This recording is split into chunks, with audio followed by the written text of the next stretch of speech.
Donc, mon nom est Sébastien Bellec. J'ai rencontré des partenaires en 2013 et puis à partir de là, on a décidé de s'associer pour lancer ou de mettre en place la filière chanvre. Et puis, le volet grain nous intéresse aussi particulièrement parce qu'en régie biologique, on est capable de pouvoir s'attaquer au marché alimentaire humain.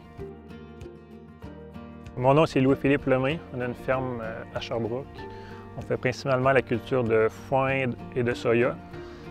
C'était une belle plante que je trouvais avec beaucoup de potentiel, qui est très solide, la fibre. C'est incroyablement comment c'est rigide.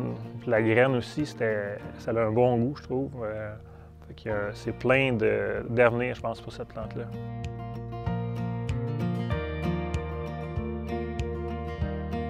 Le chanvre est la ressource de demain parce qu'il y a possibilité de cultiver le chanvre en masse, en volume.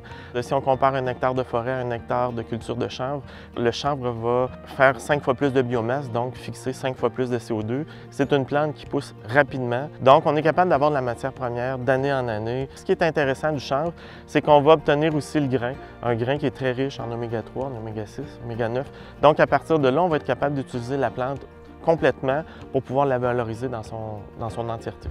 On a juste pensé aux matériaux pour la construction des maisons ou pour faire le textile. Ça pourrait remplacer une quantité incroyable de pétrole.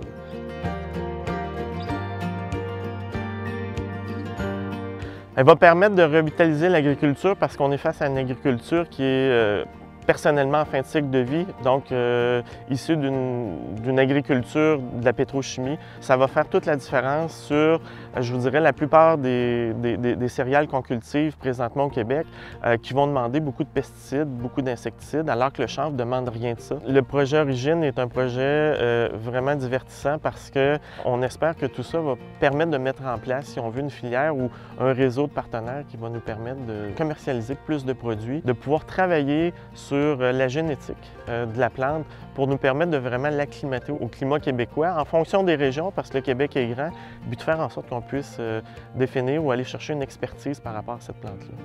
On espère bien que cette culture-là, avec tous les dérivés qui en sont produits, puisse nous ouvrir les portes sur le changement.